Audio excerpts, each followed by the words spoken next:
Zdaj, odkar sem v KV-ju, imamo povsem drugačen način delovanja, zelo smo namenski. Nismo več fokusirani na transakcijo, tako kot smo prej bili fokusirani, ampak se zavedamo, da transakcija je zgolj posledica vsega tega, kar prej počnemo.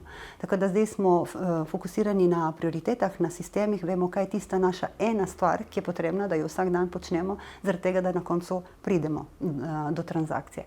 Tako da jaz bi rekla, da to je bistvena razlika, ki je naredila v poslu. Zraven prepoznam veliko dodano vrednost v treningih, ki jih imamo, ker nismo vsi govorniki rojeni, ne, tako da to se mi zdi zelo dodana vrednost za agente, ki mogoče to nimajo.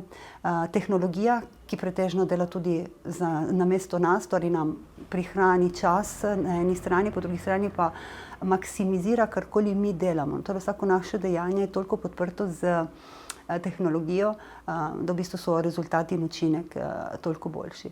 Zraven so pa še orodja, sistemi, modeli, vse tisto, kar imamo na razpolago.